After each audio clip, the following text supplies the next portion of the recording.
5 weeks from now, we will still be pretty much under a type of lockdown that will not allow mass congregations of 1,000, 2,000 people in our masajid, nor would it be wise to do so unless something changes dramatically. If that is the case, then we need to find an alternative mechanism to keep our iman strong. The concept of having a Ramadan without the masjid and without community and without the jama'ah of people, it is alien to my cultural upbringing. That having been said, we have to be brave enough to acknowledge the Sahaba did not have Ramadan the ways we have Ramadan. There was no Taraweeh prayer in the time of the Prophet ﷺ. There were no community iftars that we are accustomed to. They would eat at home individually. They didn't have enough surplus food to have massive feasts. So in some ways, perhaps we will have to rediscover the spirit of Ramadan as it really used to be. But the Sahaba themselves, they never prayed Taraweeh, by and large, other than 2 nights as we know.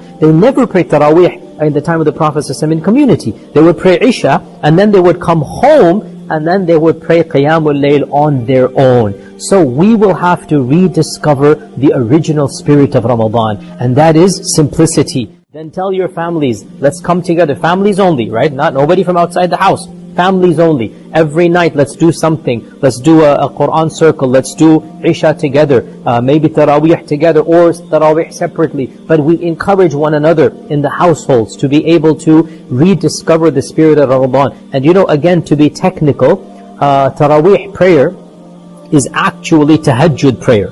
And the best time to do it is not right after Isha. The best time to do it is actually the last third of the night, which is before Fajr. And if Allah wills that we are not going to work and we're working from home at that point in time, and if Allah wills that we're able to transfer a little bit of timings here and there, perhaps some of us can try to revive that spirit of Ramadan, where we are praying Taraweeh as actual proper Tahajjud and Qiyamul Layl, where we wake up at 3 a.m. and we do Qiyamul Layl and Tahajjud at that time, and then we have an iftar, and then we have to go to work, and then we come back early, meaning work is going to be in our own houses, maybe even, then come back early and sleep, and then sleep in the afternoon, as was the sunnah of the Prophet ﷺ. So in every single disaster and calamity, the believer finds the positives and finds the good.